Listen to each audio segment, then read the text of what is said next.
Live Facebook for our work session that is in preparation for our August 5th, first meeting in August for the board. We have a presentation by Dana Trawick, Mississippi Horse Park. We have a long history of support and activities with Mississippi Horse Park, and I am sure that Dana is going to be giving us even more ideas of what y'all are doing out there. So if you want to come right over here, we'll kind of keep you in camera eye line, and we can all make eye contact. Yes, ma'am, okay. Absolutely. All right, great. So, good morning. My name is Dana Trawick, and I'm the new facility director at the Mississippi Horse Park. And I haven't met a lot of you yet, so I appreciate you letting me come here today and get to know each other a little more and tell you a little bit about what's going on at the horse park.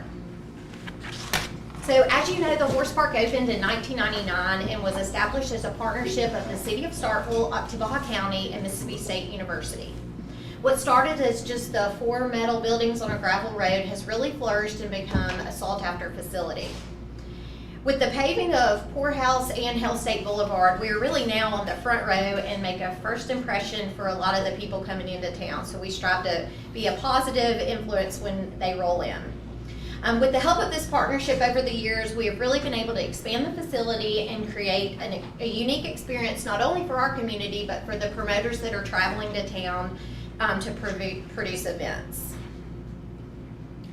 With the expansion of the facility has come a lot of success. As you know, Brickley Miller ran the horse park for 25 years and is credited for much of these achievements. She was a go-getter and had a vision for the facility and ran with it. With her dreams and the partnership's support, she was really able to put the horse park on the map. Our events have been in many national publications and have been recognized and won awards against top facilities across the United States. One of the most notable awards is the Justin Boots Best Footing Award. This is voted on by contestants that compete in the PRC Rodeo that is held every February at the horse park. So these are contestants that travel in rodeo all over the country, and they have voted that our ground was the best for 7 different years in the Southeastern Circuit. So that's a huge honor and something that we are very proud of. So when Brickley announced her retirement last year, of course, there were a lot of questions raised. Who would take it over?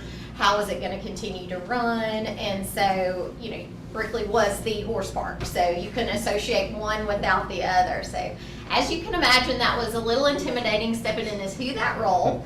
But I do want to assure you that I have big shoes to fill, but also I've been trained by the very best. I started with Brickley in 2008 and moved away to Jackson for a couple of years for my husband's job, and then came back in 2014 and have been there ever since. So I have seen what it takes to keep the facility running strong, and I want to assure you that our goal is to keep that momentum going.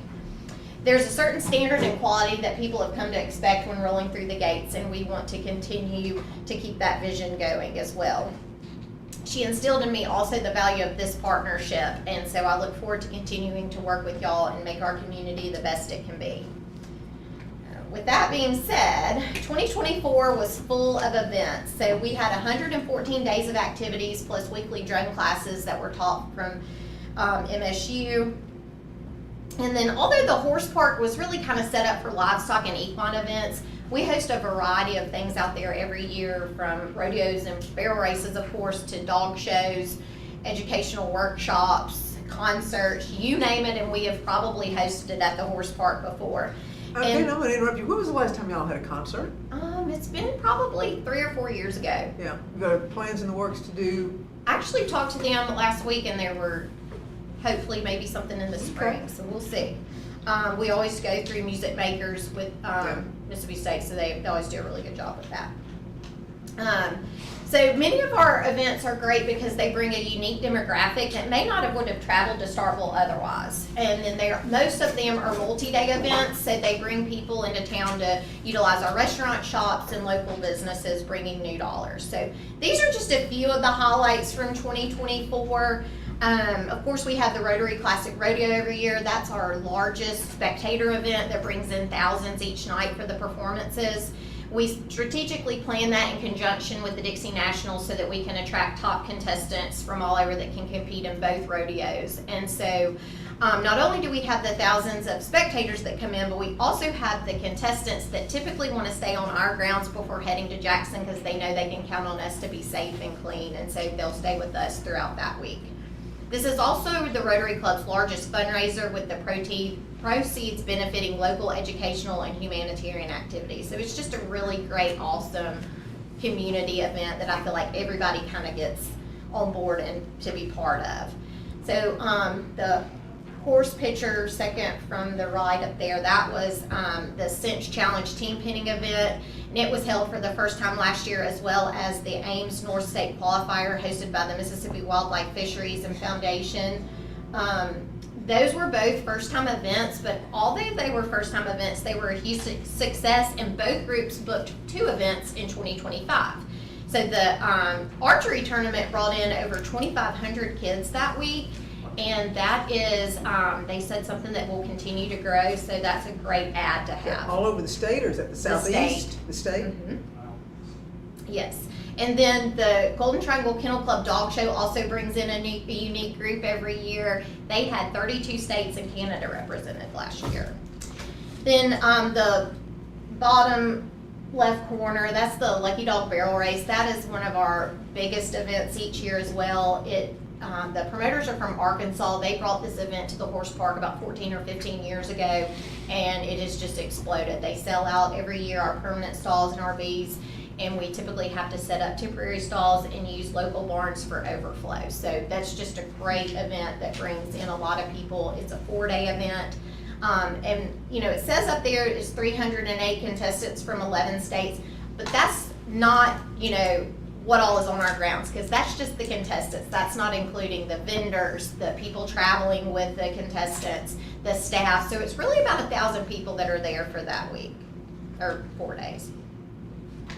So we're also moving into fall, where we host RVs for the MSU home football games. We have been told by many opposing teams that we are, you know, a great setup, and this is coming from people that travel across to all the other campuses, and so we feel like this is a great amenity that we have to offer. The Equine Assisted Services program moved back to the horse park last fall to start hosting their classes, and these program promotes therapeutic riding experiences through educational and research-based activities. They had been at the horse park, moved to West Point, and then now are back at the horse park, and this is a great program to have back with us. It also works really well for them because they are now a little more centrally located, and they heavily rely on volunteers, so it makes it easier for people coming to the horse park that are volunteering. And this program has roughly about 350 people involved with it, between the staff, participants, and volunteers. So this is a great program that we are glad to have back. So we're always looking to find ways to make improvements and find ways to make things better at the horse park. So one of the biggest things this year is there is no more sewage leaking in the center of the harness track. So we are officially have that eyesore gone and part of City University sewer. So we are excited about that. So that is a great addition to the horse park. We've also improved on the drainage systems, and we'll take on a few more improvements this fall as well. Another thing we've always tried to do was to track our numbers and see what kind of an impact we were having on the community. Of course, we see the value of the horse park, but it's always good to have those hard numbers to back it up. Many moons ago, Berkeley worked with Dr. Al Miles at Mississippi State, and they developed an economic impact template that helped us track our numbers. We could put in numbers from our events, and it would generate the impact that we were having. But you know, as time goes on, things get outdated, and it was getting a little bit harder for us to actually track our numbers accurately. So I've reached back out to Mississippi State, and this is the new template that they have come up with. We've got several different places that we can put in things, and it'll start generating, and we'll start being able to track for 2025. Have you ever gotten the area geofence for one of your events? Mm-mm. Okay, well, I can get Retail Strategies. I'll talk to the partnership, because they should be able to pull a couple of your larger events. You should be able to know where everybody came from. Yeah, And that'd be so, great. Yeah, okay, I'll see about moving that forward. Okay, that'd be great.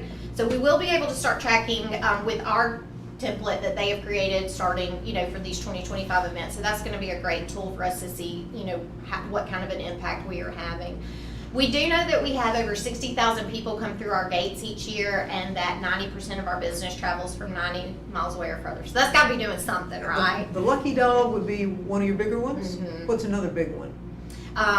Like the rodeo, Lucky Dog, we have the Megan McCain Memorial Barrel Race that's coming up next week. Okay. So barrel races are typically one of our bigger events because they draw in the most people that will actually be staying on our grounds for multiple days. Okay, I just wanted to pick a couple of events that I could get them. Yeah. Okay.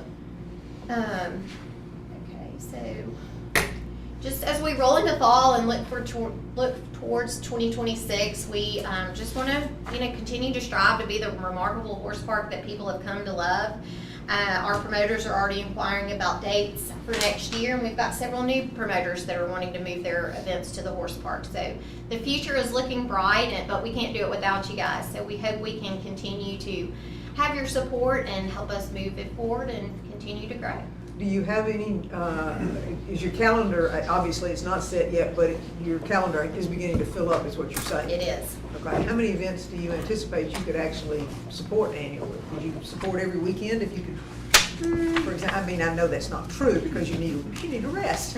But, well, we have a small staff. Yeah. Here's five. Actually, our new guy started today, so I met with him for a few minutes, said, I'll be back. And then, so he started today, so there are 3 outside employees that maintain the ground, set up, take down, all of that, and then me in the office. So there's just 4 of us out there, so, and every weekend thing right. is, but we Well, are you doing had a lot. Was it 114 days last year? Yes, ma'am. And you're anticipating growing that? So have you got a cap? Have you planned a cap? No? Okay, just curious, see what your projection is. Yeah. Okay, all right, any questions of Ms. Trawick while we got her? I have just one. Yeah. People that stay there for the athletic and football game, do they run the shuttle bus down to pick up? I thought they did. We do, yes, sir. Okay. And that's one of the perks of staying there because, with several other RV parks around, that is, there's a lot of other options to choose from now, but that is one of the perks and drawing points of staying with us is that the shuttles do run back and forth. They start 4 hours before the game and run for 2 hours after, so it allows for people to kind of come and go as they please. What's your capacity out there? For RVs, for football season, we park 110 plug-ins. We have 133, but that top RV lot's kind of at a curve. And so when people bring in those big buses, we try to allow enough room for them to use their slide outs and awnings and stuff. So 110 is what we park for football. Okay, and you usually fill up? Yeah. The You can larger, say almost, that's, well, the 90% larger almost. SEC games do better, obviously, and it Yeah. all kind of depends on how the season goes, if I'm being honest, so. Yes, well, everything does. That's right, that's right. So we'll all keep our fingers crossed. That's that we'll right. have a better season than Absolutely. last season. How That's about right. that? All right. Yes. Okay, if there's nothing else, thank you very much Yes, for ma'am, being here. thank Get y'all for back to- letting me come, and happy birthday. Thank you. Get back to your new employee. Yes. All Appreciate right. y'all letting me be here. Absolutely, thank you. Okay, guys, we can do our agenda. We've got 2 sets of minutes. Mr. Huskisson, Ms. Harden, everybody good on those? Anything we need to know about them? No, ma'am. Okay, can we do consent on those? All right. And then under mayor's comments, I was going to make a comment about our work session, which I will do, but I'll also say it here, we've got a work session set up for budget next Friday. We got us some lunch so we can go from 11 to however long it takes us and nobody will be hungry. So, or hangry, yeah, we don't want any of that. We don't want any of Say that. next Friday? Yes, sir, the 8th at 11 o'clock. Kind of like a work session, only it'll be a budget work session, separate from the agenda. Alrighty, and then Mr. Daniels from the Trim Cane Water Association wishes to come speak to the board, so he is, Actually, I had oh, something to I'm say sorry, about well, I apologize. Mr. Brooks, Alderman Brooks, what? Just one more What would you thing. like to have noted, oh, the Sturgis bike rally? that. No, I'll do that too. Okay, all right. For today, Okay, we got a new business in the Ward 4. Everybody knows Hobie. oh, yes, we And do. he's having his grand opening He today. is, and who's playing? I was gonna mention that. Okay. Alderman Rupp's playing, starting at 7. Somebody else is playing. Johnny Hollis. Huh? Johnny Hollis. I couldn't remember. Well, that's the reason I thought I'd help. Well, you skipped over me, but thanks for. I am so sorry. Hobie's Daxon Dogs, I think is what he's calling it anyway. It's at 203 Maxwell Street. He's having his grand opening. I've been by there a time or two already. It's pretty nice. I heard that you were by there a time or two. But who's talking? Who's counting? Yeah, that's right, nobody's counting. I Thank mean, you, you Mayor. and Charlie. All right, well, thank you very much. And so, Yes, and it's on Maxwell, right? Maxwell, yeah. It's where Miss Tyndall used to have her That's right, 203 beauty Maxwell. salon, yeah, okay, all right. Well, we'll see if we can't roll in there, but. But it is a nice, he's got a nice little Yeah, setup in there. Facebook was showing some cool little, food and, drinks and stuff, so he's got a vibe atmosphere He going. does. He does, all right, well, we would expect that from him. Absolutely, absolutely. All right, and so, again, can I move on? Yes, you can. All right, thank you. So Mr. Daniels wants to come to make a 10-minute presentation regarding the Trim Cane Water Association contract, so, he will be doing that. We've got one public hearing that, and while we're about to go to this little public hearing business, I will make a note, but let's see, this one is 21-19-11 that is a tear down. So this would be the cleanup of the traditional 21-19-11 sub 1, which is the tear down or the lots larger than an acre. And just to call your attention to it, under police, under code, we have moved, the things you learn at MML, right? We don't have to have a public hearing on the ones that are under an acre and that are the administrative. Yes, so all we have to do is put them in the minutes, so I've moved them under code enforcement with the list of the properties that would fall under that.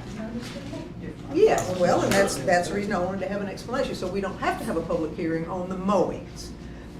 We still have to have public hearings on anything that's over an acre, or that is a structure that's, dilapidated, that we want to tear down, something along those lines, but these are strictly mowings. So we do continue to keep the report with the pictures and all that sort of thing, but that's for an admin file. But we don't, but we don't have to have a public hearing, which also allows us to move forward quickly and get those done. So, anyway, MML has value. Yes, yes. It does. Under mayor's business, we have a lease agreement. I had to look this up, and I had one that was not executed that said that June 1 was the date for the completion of the lease agreement. The language was basically that the lease agreement would be null and void if it extended past June 1. Well, that was not the one that was executed. The one that was executed was January 1. So this is by mutual agreement. They cut the ribbon in April, and so I have taken the liberty of putting it so that 1 May would be the date that was by mutual agreement that the date was moved to. So this is just a sort of a Scrivener's paper keeping, record keeping error or revision that needs to be agreed or papered by both sides. So if I could consent for that, that'd be great. Thank you. And then we have consideration of reallocating the commercial landfill fees. Okay, so, we've been putting $1.50 into the landfill account for the last 5 years? 4 years? 2019, all right, going on 6 years. 6 years. Yes, and so it has now got about $1 million in it, and I have been in communication with John Cunningham, who was the MDQ's Neil Schaefer contact for us with how we would have to fix this issue with the landfill, bring it into compliance. And at the time, he said it was probably about $1.5 million.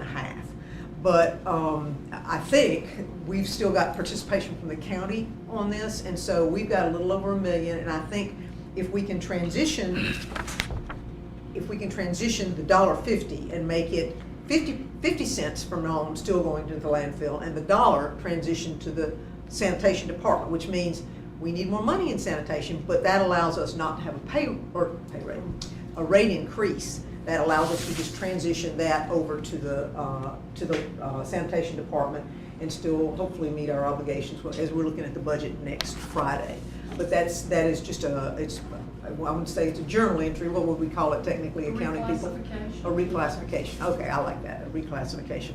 So we do that for the residential, and then we do that for the commercial. And the commercial is $5, so we take $2 and leave it in the landfill, and then take the $3 and move it to the commercial. And that way nobody has a rate increase, but it does allow us to account for the increased costs. Your bill will be the same total. It will Right. just be allocated into different buckets. Right, so. So $1 million, It's escrow. a 2019 number of that? Yes, well, no, yeah, well. It's $800,000. Yeah, and it jumped to about $1.5 million. And with any luck at all, We think $1 million has current. yes. So we will still, and NDEQ is not looking at us, and I'm quite all right with that. They've got their hands full with other things. as it relates to the landfill. So hopefully we'll continue to accrue, I'm So sorry, $1 go to sanitation, 50 cents will go to the landfill. to continue to go to the landfill. Where are we on the landfill? It's sitting where it was, because we haven't touched it. We got it closed and locked, and until MDEQ gets back to us, then we're not in a position to do anything with it. So we're waiting on them to come back to us and say, here's what you need to do, we've looked at it, and these are the things that you need to do, and that's what we're waiting on. And we stay in touch with them, every year we check in and see where we are on it, and they are, I assume that they're up to here in things that they have to do that they believe are probably more important to them than our landfill, which is closed, so. Nothing getting progressively worse. No, No. no, Way it is. yep, it is, so, okay. Do you want to put that on consent, or you want to hold it off? Consent, okay, great, thank you. And then we have resolutions for liens. These are the liens for the things that we have already mowed per the board's finding of previous meetings. So this is just enrolling those liens with the county so that we can collect. Consent for that, all right. And then we have the things that we are required to do by law, which is setting the public hearings for the tax millage and budget. And Ms. Harden has put the dates together that match what is required by statute. And so these are just basically, paper housekeeping things that we have to do. So consent for that one? Consent. Okay. And then the airport, we have appointments for, appointments, no, I'm sorry, I apologize. That's the historic preservation. These are the folks that want to travel down to, where are they going? Hattiesburg. Yeah, Hattiesburg for the Mississippi Airport Association Conference. So consent for that one? Consent. Community development, here's the appointment, I knew it was there somewhere. Mr. Haviland, Ms. Nettles wants to be reappointed, okay? All right, and then consent for that one? Consent. And then Mr. Haviland has looked at, and I think this is important, I want to note it, is looking at making some modifications to the UDC. And one of those that is particularly important is we do not require per the building code that air conditioning is a requirement of our residences, our rentals. So we get a lot of air conditioning complaints, and because it's not part of what we require, we don't really have any teeth to be able to say, you gotta fix your air conditioning, or else you fall under the constraints of the building code. Yeah, So, and that's sort of the catalyst for this. Yes. We also keep a running list of stuff that needs to be updated or added throughout the year, and then once we hit like a critical mass point, we sort of initiate one of those. This is So almost that's a sort of the timing thing that critical puts us- mass. That puts us over the top to go ahead and start. yeah, okay. So do you have anything else off the top of your head at this point that you? I know they're doing something with code enforcement procedures for stop work orders. I think it's just making sure that flows correctly. There's some setbacks for specific uses, access management, permit requirements, and then a couple of clerical errors over things. Okay, all right. So, and this is just calling for 2 public hearings, yes, sir? Just a question, what's our position on parking lots as far as requiring them to be maintained to a certain? That's currently in the code. Yeah. That is a code violation. If it's a reported, code enforcement can deal with it. Okay, that's what I was under the impression, but I didn't look it up since you got this. Yeah, that's actually how the one where, not Domino's Pizza, the other pizza, Little Caesars got redone, is because we hammered them pretty hard. We just Yeah, kept the hoping perimeter that, pothole too. yeah, so. You know, when you do one like that, though, you gotta go in there and do the landscape and everything, but if you notice, significant potholes and Yeah. just need to be repaved or something, that's a code enforcement error too, violation too, right? Yes, for sure. Well, They the can one where damage 24-hour cars. fitness is redone, but I think they've still got some issues too. They've got dead trees and stuff, so. Yeah, we're waiting probably to the middle of August to go around and kind of initiate a new round of notifying people of the dead landscaping so that they can replace it sometime in October. Right now, it's not an ideal time to replace trees. Okay. Yes, ma'am. I'm assuming that air conditioning, does that sound some of the complaints we've got recently? Absolutely. about? Absolutely. I get lots of calls about air conditioning, and we're gonna be reasonable about it. Steen and Daniel are working together. I mean, you're not gonna say you gotta have it done in 48 hours, because you can't. But it needs to have a timeline in which people need to be getting it fixed. Is that just going to apply to rentals or? No, Everything well, within the city. The complaints are probably only gonna come from rentals. Well, yeah, I mean, if you're living in your house and you can't get an air conditioning guy, that's just gonna be your problem. But if you're relying on your landlord and your landlord is not doing it, then that becomes something that we can deal with. Currently, if like your heat goes out in the winter and you make a complaint, we can start the process with the landowner.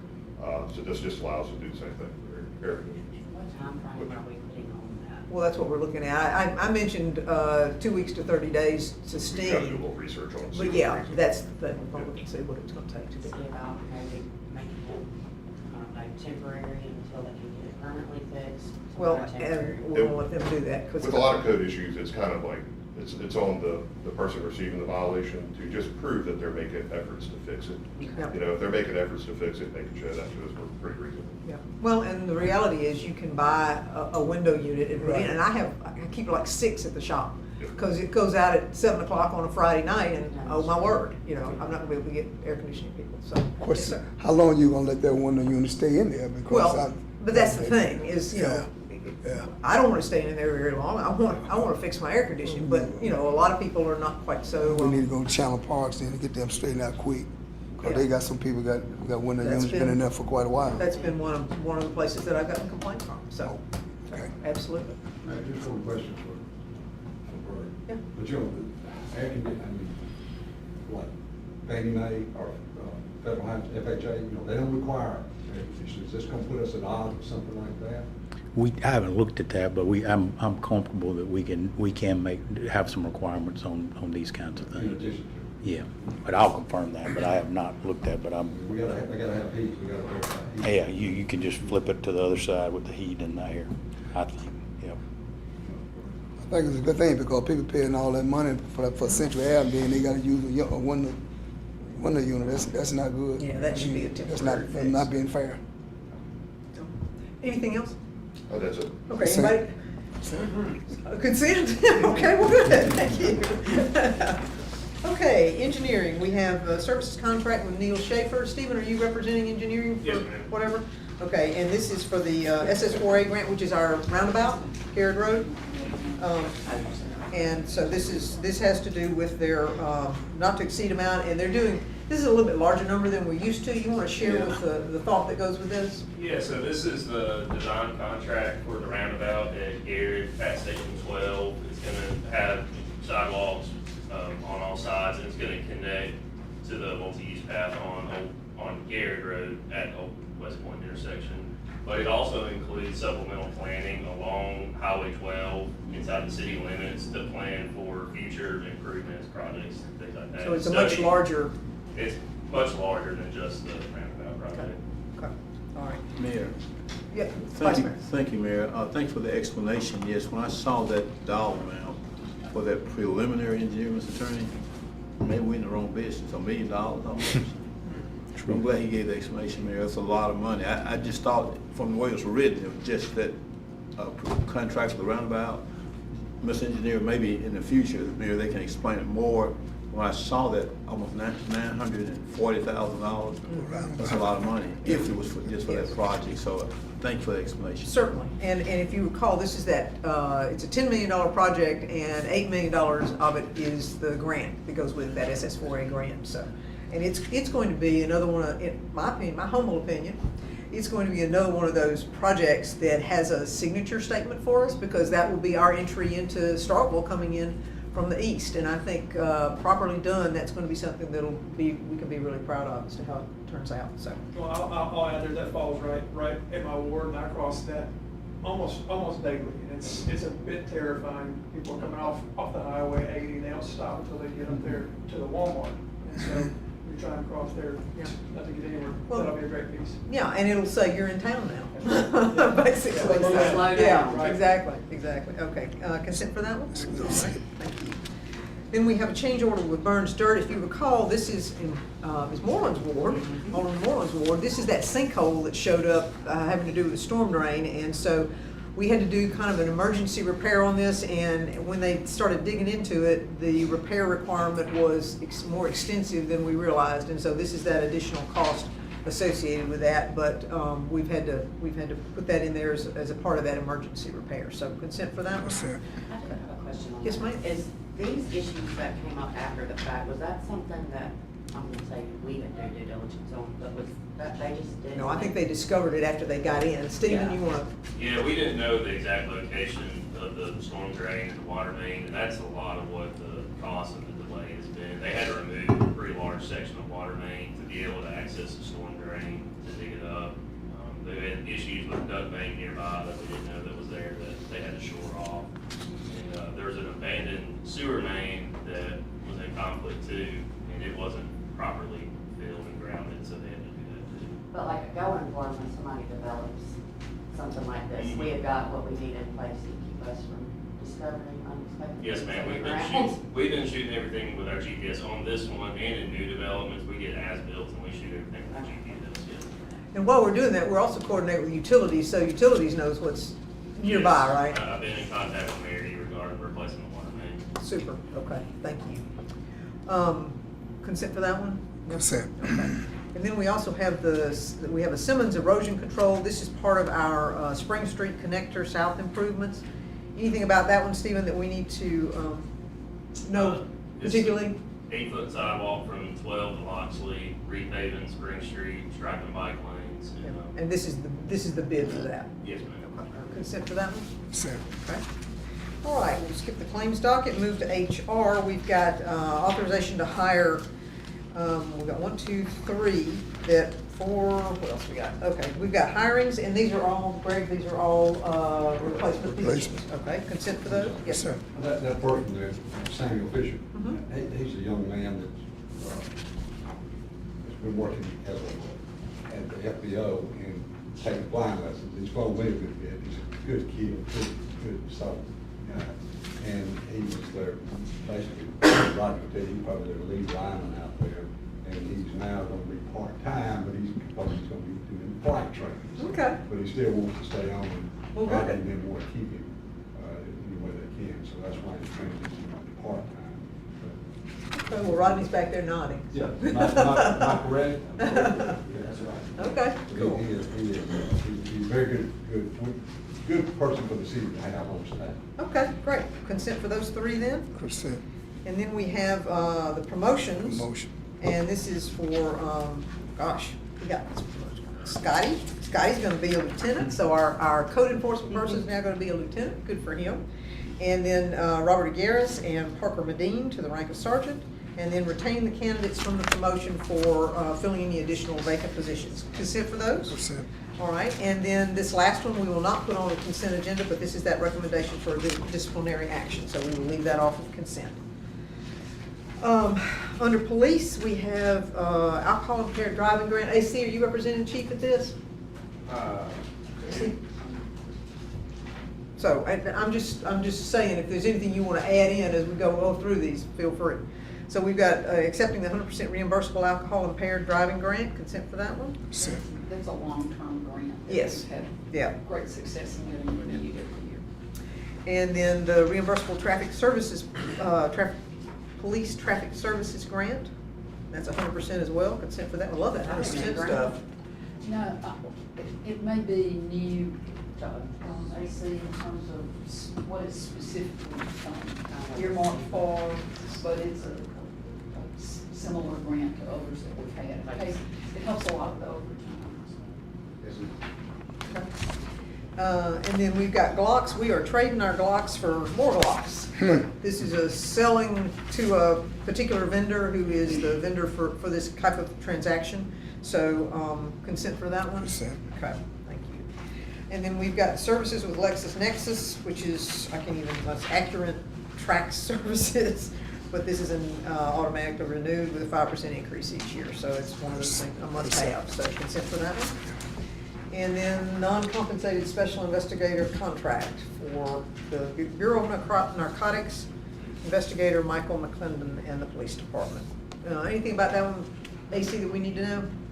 No, he's just gonna be passed out to the agencies, like U.S. Marshals. Okay, all right. Consent for that one? Consent. Okay. And then the code enforcement, we can put that one on consent if the board so chooses. Okay, thank you. And I'll just read them off at the board meeting. Utilities, Edward, anything, okay, so we have to flag this one, because this is, Can we go back to this Sure. one for just a quick second? Yeah. Do these still get the postings? Yes. And all that sort of thing? yeah, Okay. if they haven't mowed If it, they've not followed up. and they should be after get that posted letter. now, Right. and they haven't mowed it, then we will post them. They will continue to be posted until we mow them. So it just cuts that public Yes. hearing and Yes. board. Mhm. Yeah, but there's notice, just like everything else. Right, it just is cutting the public hearing, so. Thank you. So I will go back to giving a thumbs up for the audited financial statements of the electric department, which puts us in good graces with all the appropriate authorities who we need to be in good graces with, right? And the audited financials, anything we need to, go ahead. I would like to say too, that this is a big year for them in terms of their financial statements too, because one of the complicating factors for their audit and for our audit was that they had forever functioned on a 6/30 year end. We functioned on a 9/30 year end. Much accruals and adjustments that had to be made to true that up for inclusion in our September 30th audit. So they've done a 15-month period, and the utilities are now going to be ending, the electric audit is going to be ending on 9/30, consistent with the city. And so it's just one of those things nobody ever sees, but it streamlines the process and helps greatly as you go through this process. Makes Alderman Sistrunk and Webb really, really happy. And Lisa, really, really happy. All right, so consent for that one? Consent. All right, we've got a change order with Hemp Hill for, Our city audit should be on the next agenda. yes. And that's a point of pride too, as the city audit will be on the next agenda. After COVID, municipalities across the state started having difficulty in getting their audits done timely. We struggled with it too.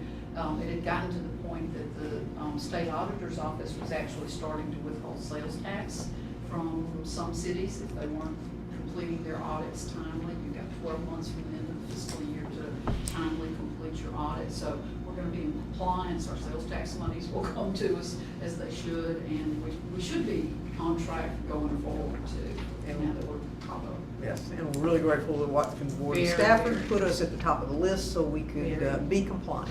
So, Very, yes, very thank you to Randy Scrivener for all the work. They made a huge effort. Yes.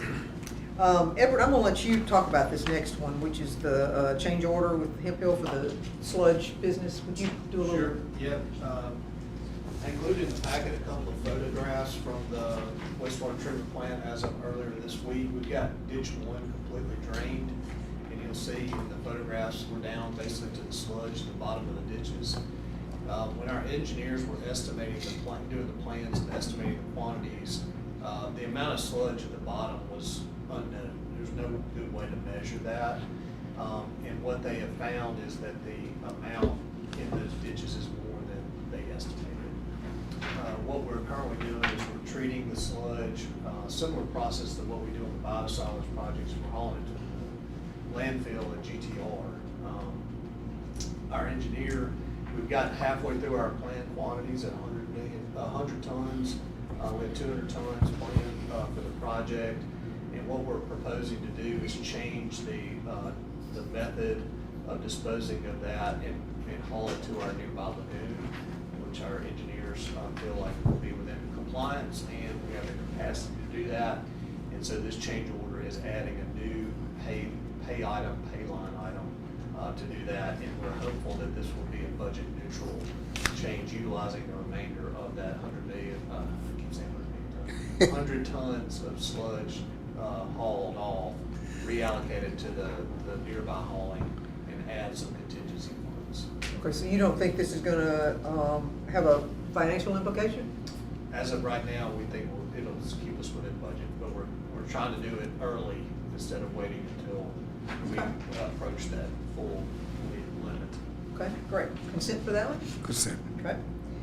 And then the sole source quote for the water modules, this is another round of water modules that you need, that you have a long lead time on, is Right, that we have correct? 2,000, this will be our third order that we are waiting on. The first order of 2,000 is planned to be delivered, or planned to ship on August the 21st. We have that date circled and highlighted and starred in our operational calendar, because we're really in need of starting to implement these in some of our water meters, but non-communicating. We have an additional order of 1,000 that was made earlier this year, is planned to be received in November timeframe, and then this additional 1,000 will put a total of 4,000, probably delivered sometime in the second quarter of 26. Currently, right now, we have about 3,500 meters that are non-communicating. So this one we get through, it probably will have some additional failures, some additional new construction that we'll need. So we have about 500 to work with. What's your timeline for getting those installed? Well, we've spaced them out strategically. We feel like when we get the 2,000 in August, we hope to have those completed when the next 1,000 arrives. And so we hope by this time next year, we'll have everything implemented. Okay, great. And you'll just keep a certain number in inventory on a Certain number in basis? inventory. Do these have a life? Are they gonna become obsolete, so we gotta change the type?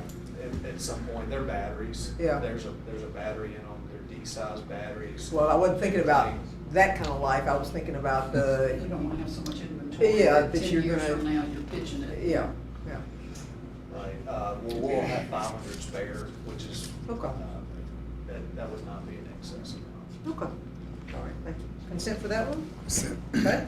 And then last but not least, the archaeological environmental. This was a surprise to us. Edward, I'll let you do the explanation. We please. got we've applied for and kind of got preliminary approval to proceed with the application for force main replacement on Stark Road. This is one of our major transmission lines that conveys the wastewater essentially from the north part of town back to our plant. This pipe has been in the ground, I think, around 30 to 40 years. And ductile iron pipe, it is in need of replacement, so we applied for and kind of got a preliminary nod to proceed with the application with ARC. It's like 700,000 or so? I think that's right, 750 to $1 million. We're gonna have to match with quite a bit to fully complete the project. And we were proceeding through the preliminary engineering and through that application process, and they sent us this letter that indicated that we needed to do an environmental study due to nearby cultural resources that may exist. And I'll fill in the blanks on that one, because y'all remember when we were trying to do the North Star, the park, the industrial park on that property that's just to the north of 182, and I think that's where that came from. So, yep, exactly. So, We're anyway. proposing to use Neil Schaefer. They have a archaeologist on site to do the cultural resource study, and we have a master services agreement with them, so we can travel under that. Okay. Consent for that one? All right. That takes us to the end. We will be having an executive session. We've got potential litigation there over these two topics that we'll take up at that point in time. So, we will have a nice weekend, everybody. And we'll see everybody on Tuesday, and then remember to add next Friday to your calendar, please. Lunch will be provided. Won't be in a rush. Have a good birthday. Thank you very much. I already have. Happy birthday.